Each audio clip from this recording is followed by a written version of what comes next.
sou o professor Sérgio e nesta unidade nós iremos estudar a vigilância epidemiológica, notificação compulsória, registros de doença e o CID-10. Os tópicos abordados são as funções da vigilância epidemiológica, aspectos epidemiológicos das doenças, notificação compulsória, doenças que não necessitam de notificação compulsória e o Programa Nacional de Imunizações.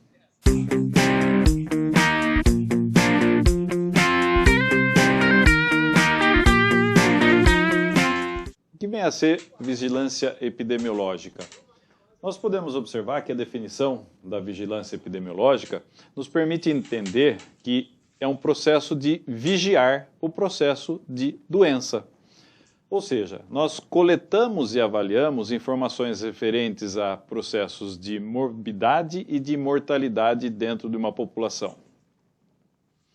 Todo esse processo se baseia em coleta de informações, que são geridas a partir de uma série de localidades que vão oferecer dados para que a gente consiga gerir o processo de doença.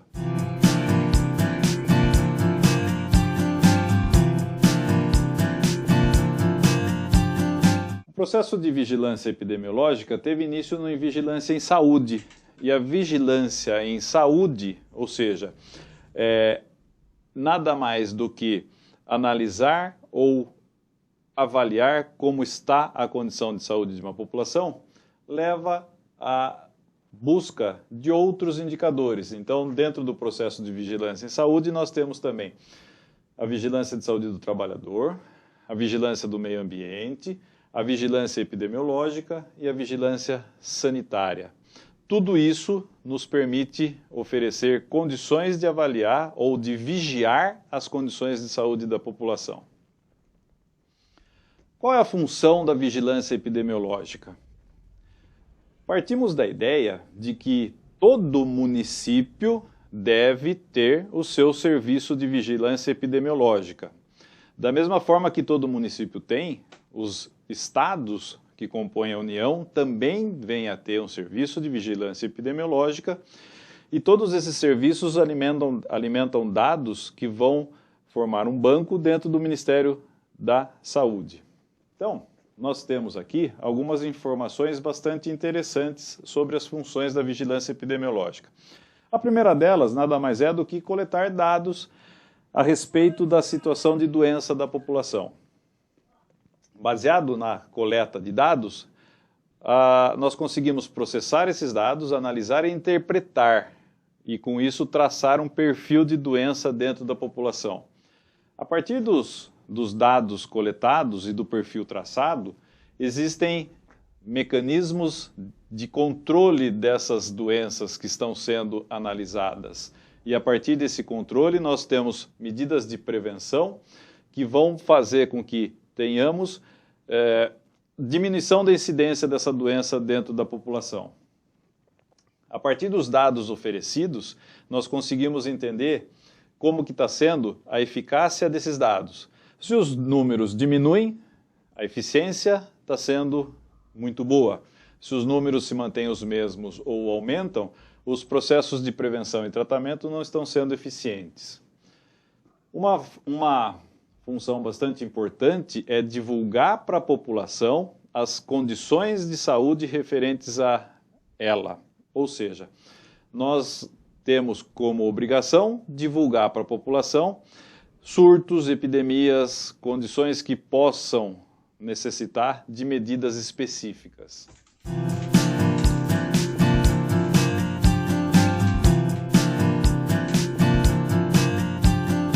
Dentro da ideia de vigilância, nós temos um organograma que nos permite com muita clareza entender esse processo.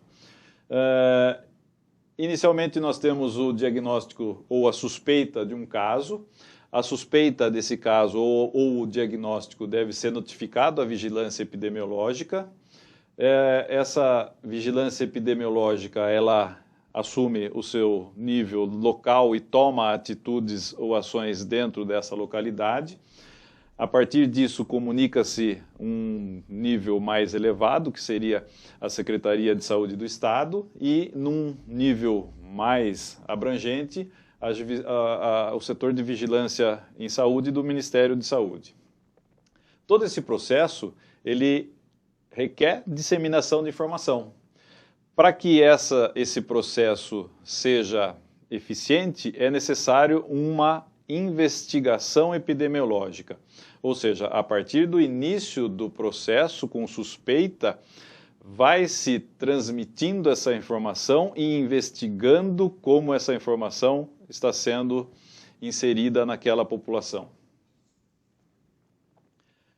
A partir do momento da necessidade do desenvolvimento de ações relacionadas à vigilância em saúde, nós temos um fluxograma de ações bastante interessantes. A partir da informação, nós tomamos decisões, ou seja, essas informações nos permitem identificar o dano, identificar as causas, identificar as populações.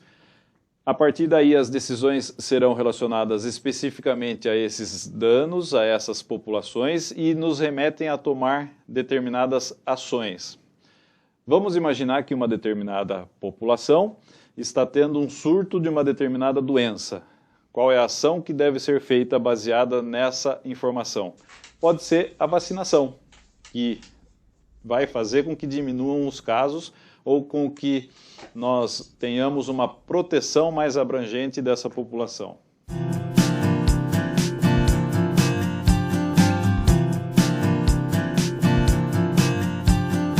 Então, o sistema de vigilância epidemiológica ele se baseia em alguns dados que são colhidos dentro de uma comunidade.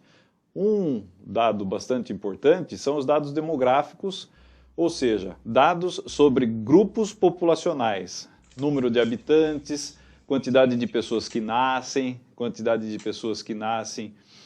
vivas, quantidades de óbitos, escolaridade da população, ocupação, condição de saneamento, ou seja, todas as informações referentes a essa comunidade. Dados de morbidade, nada mais é do que números que mostram a quantidade de pessoas que estão doentes, tá?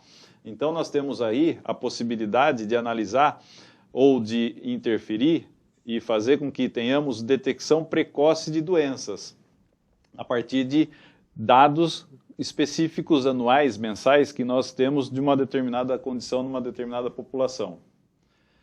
E por último, os dados de mortalidade, ou seja, os indicadores de óbito dentro de uma população. As declarações ou os atestados de óbitos são monitorados através do sistema de informação de mortalidade, e esse sistema permite entender esse processo, o processo do que está levando ao óbito dentro dessa população. A partir desses dados, existem ações que nos permitem controlar as doenças.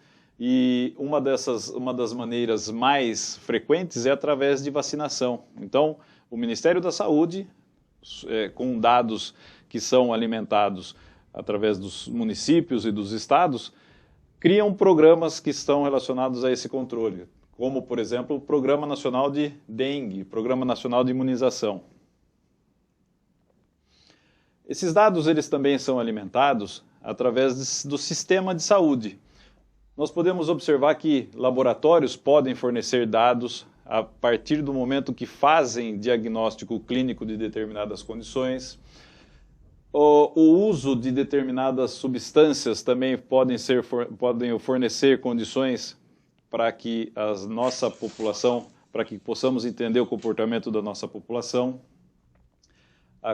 Por exemplo, quanto de um determinado medicamento que está sendo vendido sugere que exista incidência maior de uma determinada doença.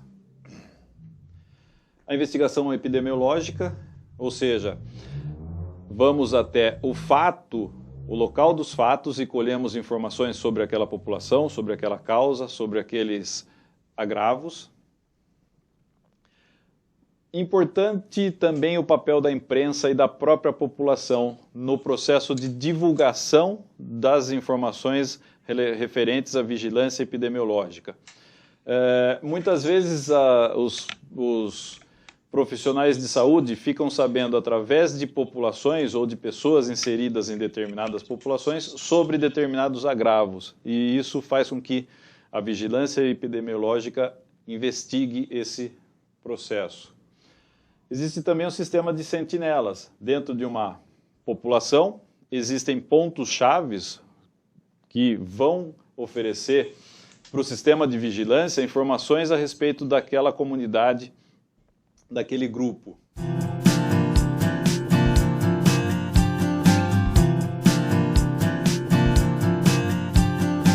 Nós temos, dentro do conceito de vigilância epidemiológica, uma atenção especial com doenças transmissíveis. Observamos que, à medida que nós evoluímos no tempo, nós melhoramos as nossas condições de educação, de saneamento, existe uma tendência a doenças transmissíveis diminuírem, mas nós precisamos estar em constante monitoramento dessas doenças. Algumas doenças transmissíveis foram erradicadas, mas isso não quer dizer que não venhamos a tomar atitudes para que mantenhamos essa erradicação, com medidas que podem ser vacinação. Por outro lado, existem algumas doenças que reaparecem dentro da comunidade. Isso em virtude de fatores ambientais, fatores sociais, fatores relacionados à condição da população, que permitem que novos casos de doenças que são erradicadas ou que estão erradicadas surjam novamente na comunidade. Isso requer um olhar especial da vigilância epidemiológica para que consiga controlar esses novos casos. Algumas das doenças transmissíveis, elas passam por um processo chamado de notificação compulsória. Ou seja, a partir do momento que ela é diagnosticada, ela deve ser obrigatoriamente, por isso do termo compulsória, comunicada ao Serviço de Vigilância Epidemiológica, seja do município ou do estado. Isso é uma obrigação do profissional, seja ele profissional médico, profissional de um laboratório, sempre que acontecer o diagnóstico dessas doenças.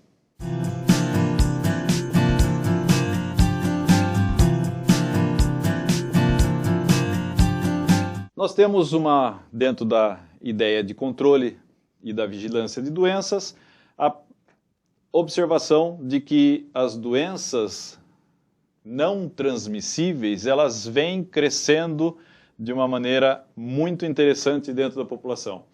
Ou seja, nós temos aqui um grupo de doenças que não são transmissíveis, mas com uma frequência muito elevada. O aumento da frequência dessas doenças diz respeito à condição de saúde ou à condição social dessa população.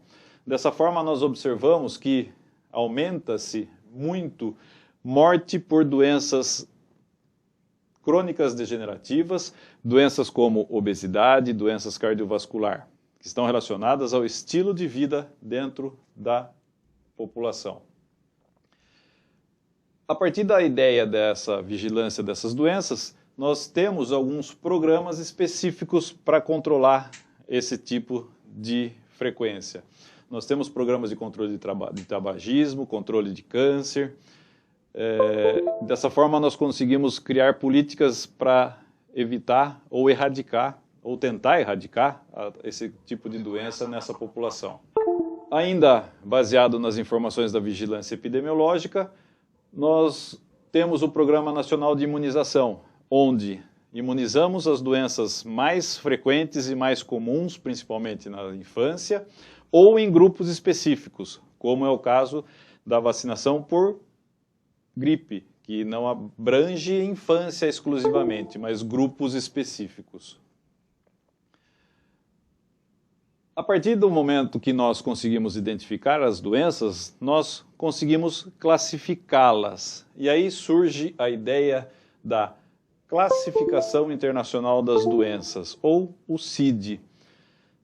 A Classificação Internacional de Doenças é um sistema que foi criado pela Organização Mundial de Saúde, onde agrupamos determinadas doenças e, a partir desse agrupamento, nós colocamos códigos que facilitam a identificação. Aqui nós terminamos essa unidade. Espero que vocês busquem mais informação no material didático. Nos vemos na próxima aula.